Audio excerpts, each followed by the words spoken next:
दोस्तों इस वीडियो में हम रिविजिट करेंगे संजय दत्त और श्रीदेवी की सन 1993 में आई एक बेहतरीन क्राइम एक्शन ड्रामा फिल्म गुमराह को। तो चैनल को सब्सक्राइब कीजिए और वीडियो पूरा देखते रहिए। तो सबसे पहले दिखाया जाता है एक स्कूल जहां पर एक बच्ची अकेले उदास खड़ी हुई देखती है कि सामने एक बच्चे के पिता उसकी बेटी को बहुत ज्यादा प्यार कर रहे हैं और ये देखकर वो काफी उदास होती है और अपने घर जाकर अपनी माँ से और नानी से अपने पिता के बारे में पूछती है।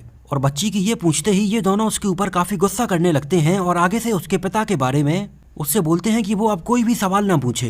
बेचारी बच्ची रोती हुई वहां से चली जाती है और एक पियानो बजाने लगती है और पियानो बजाते बजाते ही उसकी दादी माँ निपट जाती हैं और बच्ची भी बड़ी होकर श्रीदेवी बन जाती है। मतलब ऐसा ही चलते चलते टाइम लगभग 20 से 25 साल आगे बढ़ जाता है। लेकिन बड़े होकर भी श्रीदेवी अपनी माँ से अपने पिता के बारे में पूछती हैं और वो उनके ऊपर गुस्सा करने लगती हैं और अपनी माँ को उनके पिता के बारे में इतना छुपाते हुए देखकर श्रीदेवी को लगता है कि शायद वो कहीं नाजायज औलाद तो नहीं है। तभी एंट्री होती है उनके एक फैमिली फ्रेंड की, जिससे मिलकर श्रीदेवी की माँ बताती हैं कि उन्हें कैंसर है और वो अब बस कुछ ही दिनों की मेहमान है, इसलिए वो श्रीदेवी को अपने साथ ले जाएं जिससे उसको माँ के बिना रहने की आदत पड़ जाए। और उनकी बात मानते हुए उनके फैमिली फ्रेंड श्रीदेवी को जाकर बोलते हैं कि वो बहुत अच्छा गाना गाती हैं और ऐसा बोलते हुए वो श्रीदेवी को अपने साथ मुंबई ले जाते हैं और ये दोनों पहुंच जाते हैं मुंबई उनके अंकल के घर। और यहाँ पर घर में जैसे ही श्रीदेवी ऊपर के कमरे में जाती हैं तो वहाँ पर उन्हें मिलता है एक लड़का। राहुल श्रीदेवी के अंकल के दोस्त का लड़का है और यहाँ पर श्रीदेवी को अपनी स्टाइल में इम्प्रेस करने की कोशिश करता है। और राहुल को जैसे ही पता चलता है कि श्रीदेवी बहुत अच्छा गाना गाती हैं और इसी के लिए वो मुंबई आई हुई हैं, तो वो अपने कुछ जान पहचान वालों को फोन करता है और यहाँ पर अपने बाल कटवा कर श्रीदेवी का ऑडिशन करवाने के लिए पहुंच जाता है। और यहाँ पर श्रीदेवी को गाने के लिए सिलेक्ट कर लिया जाता है और राहुल अपने काम से न्यूयॉर्क चला जाता है। आगे चलकर फिल्म में एंट्री होती है संजय दत्त की, जो कि एक पैंट और बनियान पहनकर चने खाते हुए दिखाई देते हैं। और ऐसा दिखाया जाता है कि संजय दत्त रोशनी यानी श्रीदेवी के बहुत बड़े फैन हैं और श्रीदेवी से शादी करने का सपना देखते हैं। और वैसे संजय दत्त टिकट ब्लैक करने का काम करते हैं और सोचते हैं कि पैसे कमाकर श्रीदेवी के शो में जाकर वो एक पैसों की माला उन्हें पहनाएंगे। और अब जल्दी से जल्दी पैसा कमाने के लिए संजय दत्त जाते हैं एक स्ट्रीट फाइट में, जहाँ पर उनकी पहले काफी धुलाई होती है, लेकिन बाद में संजय दत्त उसकी धुलाई कर देते हैं और उनको पैसे मिल जाते हैं और वो पहुंच जाते हैं सीधे श्रीदेवी के शो में, जहां पर उनका शो मुंबई, दिल्ली और कोलकाता जैसे शहरों में दिखाया जाता है। और फाइनली कोलकाता में संजय दत्त उनके ड्रेसिंग रूम में ये माला रखकर चले जाते हैं और वहीं से लग जाते हैं एकदम श्रीदेवी के पीछे। और श्रीदेवी से वो बोलते हैं कि वो उनसे शादी करना चाहते हैं, जहाँ से श्रीदेवी गुस्सा होकर चली जाती हैं, लेकिन संजय दत्त उनका पीछा नहीं छोड़ते हैं। और यहाँ पर वो सीधे 3-4 फूलों की दुकान उनके घर भेज देते हैं और गाना गाकर उन्हें इम्प्रेस करते हैं। और उनकी इन हरकतों की वजह से श्रीदेवी एक बार फिर से उनसे मिलती हैं और बताती हैं कि उनके पास कितना पैसा है और वो संजय दत्त के साथ कैसे रह पाएंगी। लेकिन संजय दत्त भी बहुत पहुंचे हुए आशिक थे और वो उनसे बोलते हैं कि जब तक वो उन्हें ये सब लाकर नहीं देंगे तब तक वो उनसे नहीं मिलेंगे। तभी यहाँ पर श्रीदेवी की माँ की तबीयत हो जाती है बहुत ज्यादा खराब और वो उन्हें हॉस्पिटल में बुलाती हैं और वहाँ पर वो उनके पिता के बारे में सारी चीजें बताती हैं कि उनके पिता कैसे एक बिजनेसमैन और एक वकील थे और ये कैसे मिले थे, कैसे एक ही मुलाकात में इन दोनों के बीच में प्यार हो गया और इन्होंने शादी कर ली। लेकिन शादी के दूसरे ही दिन उनके पिता को बहुत जरूरी काम से 4-5 दिनों के लिए बाहर जाना पड़ा और वो उस टाइम पर बाहर गए तो ऐसे गए कि फिर कभी लौटकर वापस नहीं आए। बस 3-4 दिन बाद न्यूज़पेपर में खबर आई कि उन्होंने सरकार का बहुत ज्यादा घोटाला किया है। उसके बाद उन्होंने उन्हें बहुत ज्यादा ढूंढने की कोशिश भी की, लेकिन उनके बारे में कुछ भी पता नहीं चल पाया। और इधर ये इतनी लंबी सी कहानी सुनते सुनते श्रीदेवी को आ जाती है नींद और उनकी माँ भी निपट जाती हैं। लेकिन अब श्रीदेवी करती हैं डिसाइड कि वो कैसे भी करके अपने पिता के बारे में पता लगाएंगी। और श्रीदेवी को अपने अंकल से पता चलता है कि उनके पिता मॉरिशस में रहा करते थे, तो कैसे भी करके अपने पिता के बारे में पता लगाने के लिए श्रीदेवी मॉरिशस जाने के लिए तैयार हो जाती हैं। मॉरिशस में वो जाती हैं राहुल रॉय के पास और राहुल रॉय यहाँ पर भी उन्हें इम्प्रेस करने में लगा हुआ है और अपने बिजनेस की बहुत लंबी चौड़ी बातें श्रीदेवी के सामने फेंकने में लग जाता है और श्रीदेवी को बोलता है कि वो उसके पिता को ढूंढने में उनकी मदद करेगा, चाहे फिर इसके लिए उसके करोड़ों रुपए की डील कैंसिल हो जाए। लेकिन इसके अगले ही सीन में दिखाया जाता है कि राहुल तो कुछ और ही सोच रहा है और जो वो लंबी लंबी बातें फेंक रहा है वो सब झूठ है। और इधर इंडिया में संजय दत्त जेल में सड़ रहे होते हैं कि श्रीदेवी उन्हें मिलने के लिए आएंगी, लेकिन ऐसा नहीं होता है। तो संजय दत्त बोलते हैं पुलिस वाले से 10 अक्टूबर रात के 10 बजे बल्लू तुम्हारी जेल से फरार। जेल से भाग जाते हैं और अपने समझ में आता है कि अब आशिकी में कुछ बचा नहीं है और कुछ काम धंधा किया जाए।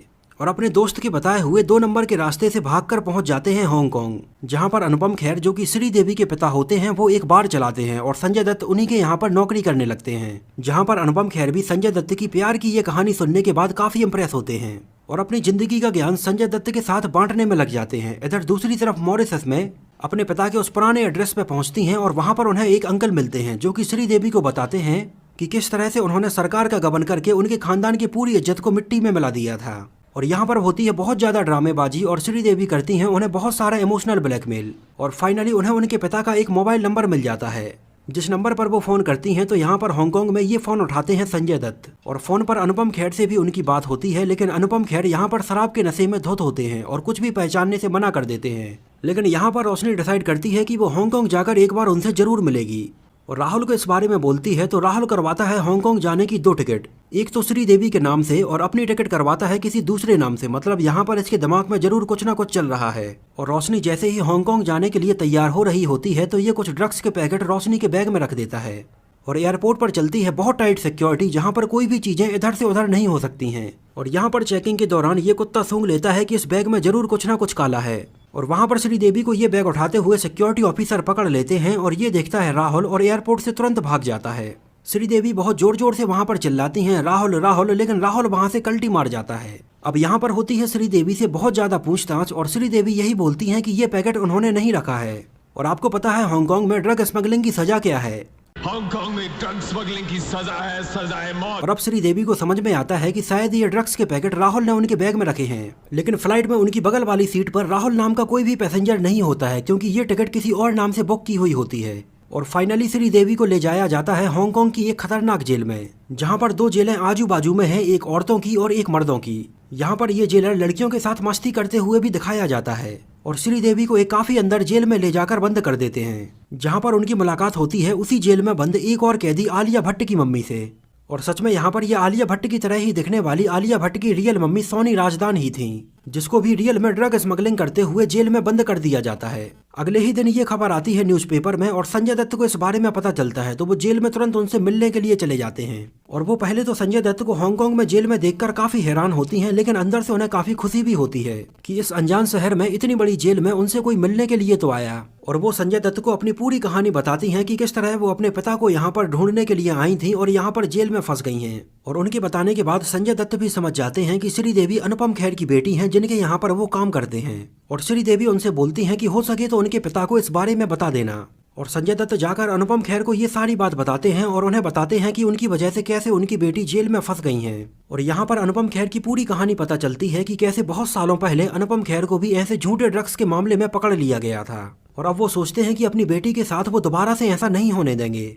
और उनसे मिलने के लिए वो जेल जाते हैं, लेकिन उन्हें ये नहीं बताते हैं कि वो उनके पिता हैं, वो ये बताते हैं कि वो एक वकील हैं। और पहले तो वो श्रीदेवी को बोलते हैं कि वो अपना जुर्म कबूल कर ले और यहाँ पर थोड़ी बहुत सजा काट के बाहर आ जाए, लेकिन श्रीदेवी अपना गुनाह कबूल करने से साफ साफ मना कर देती हैं। और ये केस पहुंच जाता है कोर्ट में। वहीं दूसरी तरफ जेल के अंदर हमें दिखाया जाता है कि कैसे कैदियों को एकदम जानवर की तरह रखा जाता है। यहाँ पर अनुपम खेर और संजय दत्त को श्रीदेवी के बैग में कैमरे में राहुल की एक फोटो मिलती है और दोनों मिलकर हांगकांग में राहुल को बहुत ढूंढते हैं, लेकिन राहुल का कुछ भी पता नहीं चलता है। और जब तक यहाँ पर जेल में श्रीदेवी और आलिया भट्ट की मम्मी की भी बहुत अच्छी दोस्ती हो जाती है। अनुपम खेर एक बार फिर से जेल में मिलने के लिए आते हैं और उन्हें कुछ सामान और पैसे दे देते हैं। और श्रीदेवी के पास ये खाने का सामान और पैसे देखकर वो उनसे बोलती हैं कि हमें ये उनके भाई को भी खिलाना चाहिए, जो बेचारा यहाँ पर आलिया भट्ट की मम्मी के साथ बेगुनाह होते हुए भी मर्दों की जेल में बंद है। और यहाँ पर जेल में जो जेलर होती है वो एकदम इंडियन जेलर की तरह ही होती है और $200 लेकर इन्हें 2 घंटे के लिए छोड़ देती है। और ये दोनों रात में सिक्योरिटी से बचते हुए पहुंच जाती हैं सीधे मर्दों की जेल में, जहाँ पे बेचारी आलिया भट्ट की मम्मी का भाई, जो कि एकदम गूंगा है और बहुत ही सीधा साधा है, और बेचारा खाना देखकर बहुत खुश हो जाता है। इधर दूसरी तरफ अनुपम खेर और संजय दत्त को और कोई रास्ता नहीं मिलता, तो ये दोनों मिलकर ये पुलिस ऑफिसर को बोलते हैं कि रोशनी के बैग में मिले हुए कोकीन को वो पाउडर बताकर कोर्ट में पेश करे, जिससे कि रोशनी पर लगे हुए ये सारे इल्जाम झूठे साबित हो जाएं। लेकिन यहाँ पर ये पुलिस ऑफिसर रिश्वत के तौर पर $50,000 की मांग करता है और ये रिश्वत बहुत ज्यादा होती है। लेकिन संजय दत्त यहाँ पर एक बार फिर से अपनी जान की बाजी लगाकर एक स्ट्रीट फाइट में लड़कर इसकी जुगाड़ कर लेते हैं और उस पुलिस ऑफिसर को खरीद लेते हैं। और ये पैसे वो जाकर पुलिस ऑफिसर को दे देता है। और बाद में जब कोर्ट में इसकी सुनवाई होती है तो ये साबित हो जाता है कि रोशनी के बैग में ये कोकीन के नहीं पाउडर के पैकेट थे। और कोर्ट यहाँ पर रोशनी को रिहा कर देता है। लेकिन ये दोनों तुरंत इंडिया जाने के बजाय हांगकांग में ही घूम फिरकर गाना बजाना करने लगते हैं। और ये $50,000 की रिश्वत खाया हुआ ऑफिसर भी यहाँ जाकर ऐश करने लगता है, जहाँ पर हांगकांग की दूसरी पुलिस को उसके पास अचानक से इतने पैसे देखकर उसके ऊपर शक होने लगता है और वो उसके पीछे लग जाते हैं। और वो पुलिस ऑफिसर भी रिश्वत के साथ पकड़ा जाता है और यहाँ पर श्रीदेवी को भी पुलिस वाले फिर से पकड़ लेते हैं। और अब तो श्रीदेवी के ऊपर 2 केस चलने लगते हैं, एक तो ड्रग स्मगलिंग का और दूसरा पुलिस ऑफिसर को रिश्वत देने का। और कोर्ट सीधे उन्हें सजाए मौत की सजा सुनाता है। और अब तो किसी भी हालत में श्रीदेवी की लीगल तरीके से बचने की उम्मीद तो एकदम 0 हो जाती है। और यहाँ पर आलिया भट्ट की मम्मी और उसके भाई को खंबे से बांधकर दोनों को गोली मारकर सजाए मौत दे दी जाती है। और इधर जेल के बाहर अनुपम खेर और संजय दत्त को और कोई रास्ता नहीं सूझता है तो संजय दत्त यहाँ पर हांगकांग में भी अपना इंडिया वाला पुराना तरीका अपनाता है कि वो जेल से उसको भगा लाएगा। लेकिन अब वो उसको हांगकांग की इतनी खतरनाक जेल से भगाए तो भगाए कैसे। और इस पुराने जेल के बारे में ढूंढते ढूंढते उन्हें लाइब्रेरी की एक किताब में इस जेल का जिक्र मिलता है और उस किताब में उन्हें पता चलता है कि एक बार कैसे एक सुरंग से कुछ कैदी जेल से बाहर निकल गए थे। और संजय दत्त श्रीदेवी को जेल से भगाने के लिए और खुद जेल में जाने के लिए यहाँ पर मॉल में थोड़ी बहुत तोड़फोड़ करता है, जिससे कि पुलिस संजय दत्त को उठाकर वहीं पर मर्दों वाली जेल में बंद कर देती है।